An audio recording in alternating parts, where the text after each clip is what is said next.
What you see behind me is the world's strictest and largest prison. This mega prison has a capacity of 40,000. Prisoners here are the most dangerous people. You can even imagine how many perilous lives they will have. 5 or 10, how many? More than 15 milliseconds. 13. And many other gangs. These are animals. These aren't people. They're psychopaths, sociopaths, the kind of people we have here. We're about to see the burst Octobers. Welcome to CECOT, the world's largest prison by capacity in El Salvador, which was constructed to imprison the highest profile criminals. Those who enter this prison are destined never to leave alive. There's no way out. How are you going to get out of here? The reason this small country of 6 million uses the largest prison is the gangs. Once dominating the country, these gangs faced a dramatic crackdown starting in March 2022. Under President Nayib Bukele's administration, over 70,000 individuals, about 2% of the country's adult population, were arrested within just 16 months. Buses transported thousands of chained gang members to CECOT in a tightly coordinated nighttime operation. Sitting one behind the other, with their heads lowered, they appeared as a single mass, surrounded by armed guards. Not one of them dared to resist the commands. Their lives have been transformed in just one day. In this documentary, we will interview one of them, one of the most ruthless gang leaders, known by the nickname CECOT, 10 minutes. You've only 10 minutes. Built in 2022, this massive prison is made up of 8 separate modules spread over 410 acres of land. Each pair of modules is enclosed by 2 separate 3-meter high walls with razor wire. The entire facility is surrounded by a towering 9-meter high wall with a 3-meter high electric fence carrying 15,000 volts. 19 watchtowers are ensuring nothing escapes notice. The entire design doesn't just prevent escape, it completely erases the very idea of it. Hello. Hello. We have permission from the presidency. The soldiers stopped us. We're hoping this will be the last checkpoint. The jammers blocked all signals within a 2-kilometer radius of CECOT, completely cutting off all communication. Over 600 soldiers work only to secure the perimeter. We are going to leave all of our belongings here before entering the prison. We will only carry our cameras and microphones. That's it. Pass slowly. Look towards the camera. The body scanner. I forgot my ring. But it's too there. This high-capacity X-ray scanner even shows bones and internal organs. It's mainly used to scan newcomers, ensuring no one tries to sneak in anything forbidden on their person. Before entering, the inmates used to swallow some object. Or they would try to bring them. Micro-SD, memory cards, microchips. And not only that, we are able to charge phones. Another thorough body search has been carried out. Remove your shoes. They even inspected inside our socks. It took us around 1 hour just to pass through security, even though we were invited as media. After months of applying, guards are wearing masks because they're doing a risky job here. So if they get identified, my theory is here for them to go to town centers. Those gangs, they have a lot of connections. So they have to keep their identity secret. Why don't you wear a mask? I have to speak to them face to face, looking them in the eye. They already know who I am. We're in the registration room. This area is for inmates only. When a criminal is captured on the street, they don't carry ID or give their real name. That's why their fingerprints and photographs are taken here to enroll in the CES data for Patrempo. Once they become a permanent part of CECOT, inmates lose all contact with loved ones for life, as family visits are strictly forbidden. It's also important to note that a small number of innocent people were mistakenly imprisoned during the big crackdown. Because of the no-contact policy, their families have no idea where they are or if they are still alive. For some, this documentary could be their first chance to see a missing loved one. Before entering the modules where the inmates are, we visit the armory of the prison. This section is a must in case of possible riots, and these convicts are the most dangerous people on earth. The type of firearm we use is a T65 rifle similar to the M16 rifle. We also have this other firearm, which is a 12-bore shotgun. A 6-barrel rifle allows us to maneuver in spaces that are too tight to move. Whenever criminals are arrested and dragged to the bus, various cuffs and chains are used to restrict their movements and minimize the risk of harm to officers. Has there ever been a riot in Kent? So far there have been no escape attempts. We have the worst of the worst within criminal organizations here. The riot gear Consists of a head protection, a face visor, neck protection, an anti-trauma vest, leg protectors, shin guards, and of course a shield. generally in the prisons and see inmates invent any kind of handmade weapon like bradawls or knives. They are fully protected. You can see how he protects his teeth. As this prison is so large, we have to hop on this bus. We are Entering the modular area. To keep the country safe, 1,000 staff members work inside CECOT. It is impossible, but let's just imagine that an inmate gets out of the fortress. These pebbles that you see are put here intentionally, because when they walk on these pebbles, it works like an alarm system. It makes the noise. They cannot sneak away. Have they tried to escape? No. Could they try? Difficult, because they would have to go through a series of security rings. CECOT was built with its own infrastructure in an isolated area, including an electrical and sewage system to prevent external interference in case of a power cut or water supply issue. The cisterns and power plants will maintain operations for up to a week. I'm so excited. We're going to be face to face with the most dangerous criminals in the world. It is pretty tense. We are entering one of the modules now. You are seeing the third and fourth modules next to each other. An offender who enters one of these buildings never exits through these doors. In a few steps, we'll be surrounded by more than 2,500 inmates. It's like stepping in the middle of controlled chaos. Elias.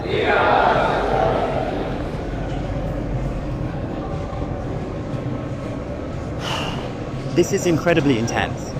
Their eyes are all on me, following my every step. Making eye contact with them. There are so many of them. They're completely speechless. I can't help but feel a sense of panic. All of them wear white shirts, shorts and slippers. They don't have any other belongings. Most are barely out of their early 20s and convicted of serious offenses. Even the most infamous criminals in history have an average of 20 to 30 proven victims. But here, some of the inmates are responsible for hundreds of innocent people's lives. May I ask the inmates some? No. If you had any inquiries, I can answer them for you. If they try to communicate with me now, what are you going to do? I'm not going to allow them. They know from them that subsequently there may be a penalty for not abiding by an instruction. I'm curious to know which of these group leaders I'll be interviewing in it. It is forbidden for us to pass this yellow line, because these are some of the most dangerous human beings on Earth. Without the bars between us, everyone knows exactly what could happen. There are 32 cells in every one of the 8 modules making up the mega prison. Each cell holds around 80 inmates, but the number can go as high as 150. Despite not being at full capacity, the inmates only have 0.5 square meters of personal space. Each prisoner does not have any ventilation rights or courtyards to walk outside their cell. Each inmate here has been given one of the longest sad sentences you can even imagine in your life. The only thing that doesn't change is that all these inmates will never get outside. They will never see sunlight. The only people authorized to get inside and outside are the personnel and sometimes media like us. They will never ever leave this building. If you see their look, you can see the emptiness in their soul. They don't have any hope towards future. They look very robotic. Their life is so monotonous. This open corner is their lavatory area. They have like 2 toilets for 80 inmates. It's literally humiliating. These inmates, like their whole confidence, is disciplined here. The same place where they use the toilet is also where they take showers. To clean themselves, they use plastic dippers in a single shared basin. There's no running water in the cells, so the prisoners have to rely on one blue barrel for drinking water. Where they sleep is these metal bunks. No pillow, no mattress. Each prisoner receives just the bare essentials. A white sheet, a uniform, socks, slippers, and a towel. That's it. The prisoners spend their entire days on their 4-level bunk bed. They have stacked tightly like items stored in a warehouse as part of hygiene and order. Inmates are shaved every 2 weeks by personnel. Long hair or beards aren't just unhygienic. They can also hide sharp objects. Let's have a look. Take off your shirt and line up yours. These inmates were once part of the Miz 13 and Barrio 18 gangs, which controlled the neighborhoods of El Salvador. These two rival gangs spent years extorting money from locals and causing great suffering to Salvadorans. There is Barrio 18, MS-13 gangs all together in one cell. That's right, like that. The whole module is identical. They all live like zero outside. Entering each other's neighborhood could mean being torn apart. Yet here they are, side by side until their last breath. How do they live without attacking one another? They have to learn how to live together. They're in a jail. They are not on the street. Most of the inmates have tattoos covering their entire bodies, even including their faces, showing their loyalty structure. For Ms. 13 tattoos often include initial letters or the number 13. Members of the other gang use symbols like 18 or 666, which add up to 18 and symbolize the devil, or they use Roman numerals. Having gang tattoos on one's face is a clear sign that they are one of the most ruthless and high-ranking members of the organization. Crossing paths with such a person on the street is the same as staring death in the face. A spiderweb tattoo represents being caught in the web of justice and serving a long prison sentence. The devil horns tattoo is a dark symbol that represents these individuals' worship of the devil. Some even claim that they carried out their actions under the devil's command. A teardrop tattoo signifies that the person has ended someone's life. The number of teardrops indicates how many lives they have taken. If there are 3 teardrops, it suggests the tattoo's owner has taken so many lives they've lost count with the phrase "laugh now, cry later." These masks or clown tattoos send a clear "stay strong in the face of hardship now and deal with the consequences later." Are all these people truly bad? They're on another level. High-profile criminals who will never change their mentality. If you look at the outside, there's a cat walkway area. Guards consistently watch over the inmates from this elevated spot above the cells. If anything suspicious occurs, they will intervene, while an extensive network of cameras observes everyone 24/7, ensuring nothing goes unnoticed. The modules are kept lit all day and night for monitoring. When the sun goes down, the lights stay on all the time. They are constantly being observed. I think this is one of the hardest things. When they try to sleep, they use their towels and cover their eyes to block the light. Preacher here is teaching some of the important lessons from the Bible to the inmates.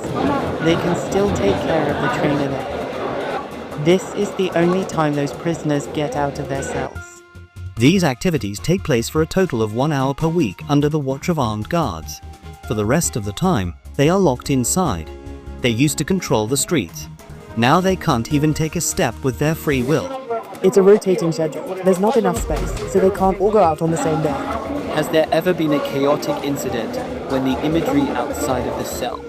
Still for nothing. Whenever we focus the camera on a cell, we often catch a prisoner silently mouthing words. Even behind bars, gang members attempt to send orders to the outside. This prisoner was doing just that, but we censored him to block the message. Despite the crackdown, these groups still hold significant power outside. Rumors suggest they plan to take revenge by targeting innocent people, but in response, the authorities threatened to impose even harsher measures on imprisoned members. If they do that, there won't even be a single meal. Imprisonal. I swear to God, they won't eat even a grain of rice. Let's see how long their homeboys last inside here, where they get 3 meal times. Breakfast, lunch and dinner. Breakfast is usually beans and rice. For lunch, they get white rice and pasta. But dinner is pretty much the same. The only thing that changes is the drink. There's no nutritious food, like chicken or meat. This is the lunch. It's rice, pasta and 2 tortillas. Does the menu vary from day to day? No, is it the same every day? It's always the same. It's for fresh meat. Okay. It's a sugary beverage. I shall taste it for myself. Prisoners must eat with their hands and clean their plates before returning them. With a diet low in protein, many likely suffer from nutritional deficiency. Before starting our interview with an inmate, I want to show you one more place that is even more extreme than what you've seen so far. I found this cuboid. Here we are in the solitary confinement cell area. If inmates violate a rule, they can be sent to these solitary confinement cells in accordance with the legislation. The law grants me the right to detain the prisoners in isolation for a period of up to 15 days. These cells are equipped with sealed doors. Through this grid, I am able to observe them and ascertain who is in SAC. We serve food here, and we also use this space to put handcuffs on them before opening the door to move them from here to their cell. Welcome to the isolation cell. If an inmate misbehaves, this is where he ends up. He won't know the time or how much longer. He'll be kept inside for days or even weeks. He sleeps on this concrete bed without ever leaving. They are cut off from the outside world, left alone with nothing but their thoughts. This is the place where they supply their water. There is a water vessel here. They collect your water here. And this is the place where they wee. The basin for drinking water in the toilets are located side by side. The toilet looks recently used and dirty, suggesting that this cell has recently been used.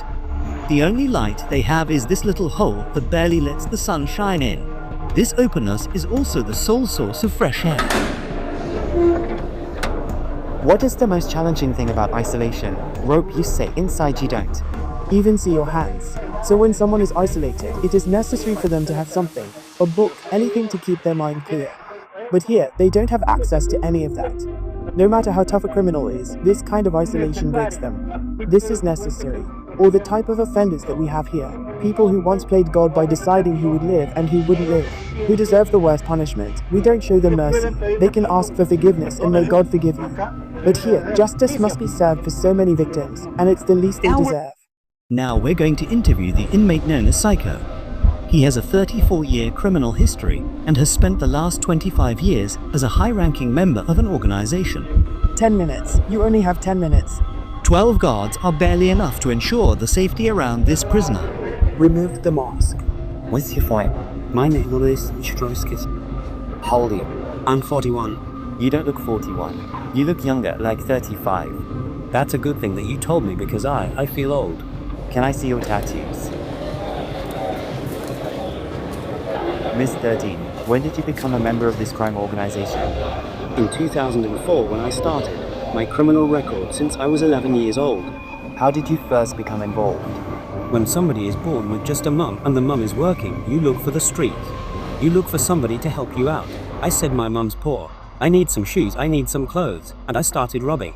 Then I need a father figure because I didn't grow up with my father. And then I looked to the group of gangs.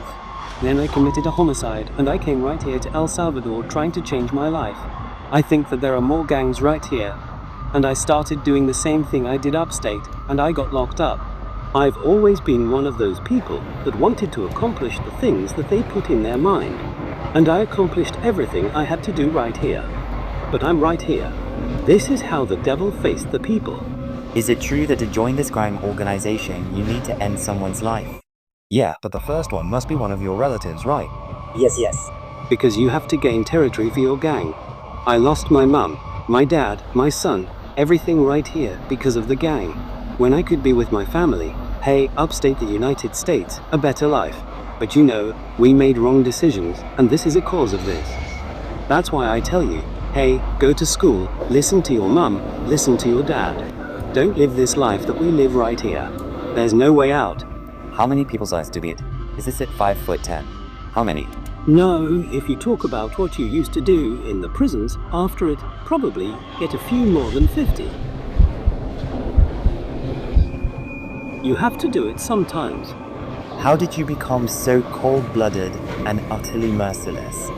I can't really answer you with that question. How do you feel about not seeing Your family forever, since you are in CECOT. I feel bad because I saw my son the last time when he was 5 years old and he's 21 years old right now. I want to see him. I want to tell him, hey, don't do the same things that your dad did.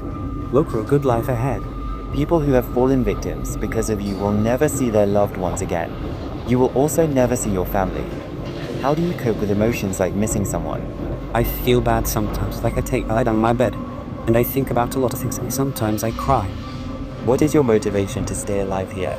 To one day change my life and seek God in my life. And I tell God, hey, forgive me because I did some things. Okay. Finally, we see the sunlight. Honestly, CECOT is a place you would never wish to end up in, even as a visitor. However, for the people who victimize Salvadorans, it is now their forever home. These criminals took the innocent people's right to live, and now they are paying for it. The Salvadorian government's message is crime is no longer tolerated, and the punishment is severe. El Salvador once had the highest rate of lives lost due to widespread chaos. During its peak, 104 out of every 100,000 people died in a single year. Previous administrations agreed to a truce with these groups, but this couldn't bring lasting order. Although the current government's methods are controversial, by 2023, the number dramatically dropped to 2.4 per 100,000 people, placing El Salvador among the safest countries in the world. For the first time so far, the results are undeniable. Peace has returned to the neighborhoods, but what about those who were wrongfully imprisoned? Is it true justice a way to control chaos? Are we seeing a lasting solution or just a temporary fix? For now, the answer remains unclear, and the world continues to watch. Thank you for watching this documentary. See you in the next one. Don't forget to subscribe. Regina was here.